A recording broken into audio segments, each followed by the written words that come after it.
차트 놀이터의 10분 차트 놀이법 첫 번째 시간입니다. 추세 찾기. 추세란 일정한 방향으로 나아가려는 경향이나 움직임을 의미합니다. 상승하려는 방향성은 상승 추세, 하락하려는 방향성은 상승 추세, 그리고 하락하려는 방향성은 하락 추세, 그리고 상승할지 하락할지 애매한 이런 구간을 혼조세, 이렇게 분류합니다. 상승, 하락, 그리고 혼조세.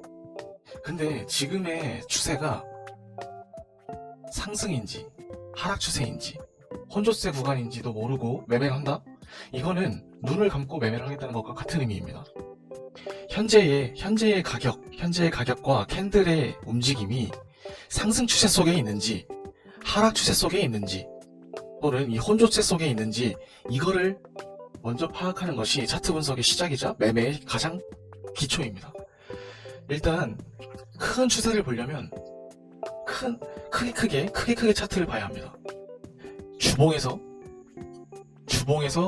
추세를 보고 올라가는 추세인지 내려가는 추세인지, 일봉에서 올라가는 추세인지 내려가는 추세인지, 그걸 봤으면은 현재 지점이 12시간 봉에서는 어떤 추세 속에 있는지, 8시간 봉에서는 어떤 추세 속에 있는지, 4시간 봉에서는 어떤 추세에 있는지, 1시간 봉에서는 어떤 추세에 있는지, 30분 봉에서 15분 봉에서 이렇게 큰 차트부터 작은 차트로, 큰 차트에서 작은 차트로 쭉 내려오면서 추세를 파악하는 것이 중요합니다.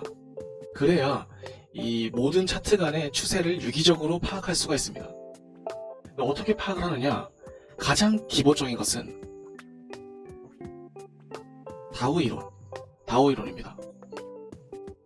다우 이론에 의하면 저점이 높아지면 고점도 높아질 것이고, 고점이 높아지면 저점도 높아질 것이고, 또다시 고점이 높아지면 다시 또 저점도 높아질 수 있다.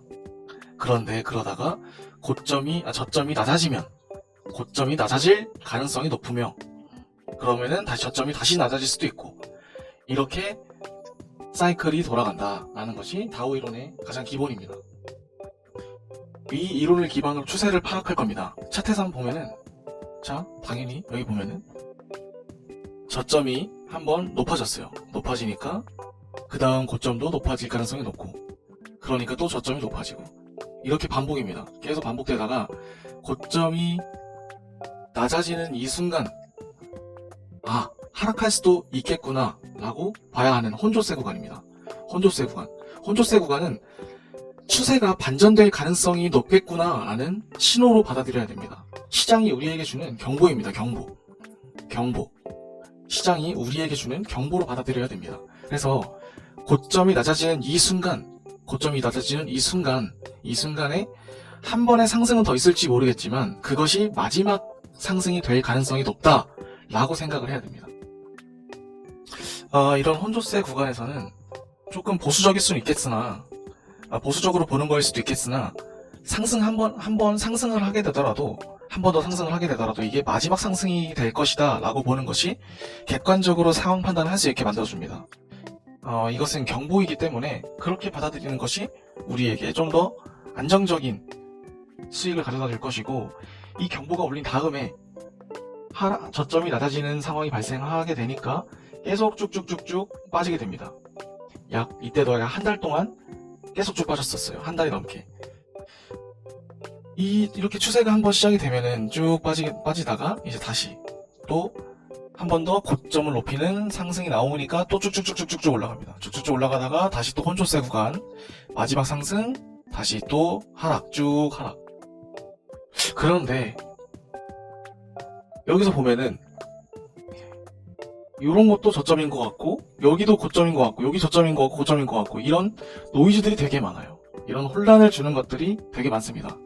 물론 실력이 출중해서 이런 노이즈들을 다 걸러낼 수 있는 그런 능력을 가지고 있다면 일반 차트를 켜놓고 봐도 되겠지만, 그런 실력을 갖춰지지 않은 상태에서 그냥 추세를 파악한다고 분석을 하게 되면은 많은 혼란을 야기할 것이고, 그러면은 올바르지 못한 결정으로 손절을 피할 수 없게 될 겁니다. 그래서 우리는 이런 노이즈들을 없앨 수 있는 하이키나시 캔들을 보고 매매를 할 겁니다. 여기서 보면은 트레이딩 뷰에서 보면은 여기에 하이키나시 캔들 여기 있습니다. 이거를 보면은 그냥 쉽습니다. 하이키나시 켜놓고 양봉 캔들이 계속 되면은 상승 추세, 음봉 캔들이 시작되면은 하락 추세, 음봉 캔들이 시작되면 하락 추세. 이런 혼조세 구간은 당연히 아까 얘기했던 것처럼 고점이 낮아졌기 때문에 방향이 어떻게 될지 모르는 혼조세 구간. 그래서 마지막 한 번 더 상승이 나오더라도 하락할 가능성이 높은 상황. 그래서 한 번 더 상승이 나왔고 저점이 높아졌지만 고점이 낮아진 이런 상황. 그리고 저점을 깨는 이 순간부터 하락 추세, 하락 추세, 하락 추세. 자, 그러면은 이런 식으로 추세를 봐야 된다는 것을 우리가 확인을 했습니다. 그러면 매수할지 매도를 할지를 최종적으로 결정을 해야겠죠. 지금 추세를 파악한 것만으로도 일단은 절반은 온 겁니다. 절반은 온 거고 나머지 절반은 각종 다른 매매 방법으로 채워가야 할 것인데 여러 가지 매매 방법을 앞으로 하나하나 업로드할 예정입니다. 일단 오늘은 추세를 보는 법에 대해서 뭐 지지선, 추세선 이런 걸 긋지 않아도 캔들로만 보고 추세를 보는 방법에 대해서 확인을 했으니까 나머지 다른 매매법들은 다음 영상에서 알아보도록 하겠습니다. 끝.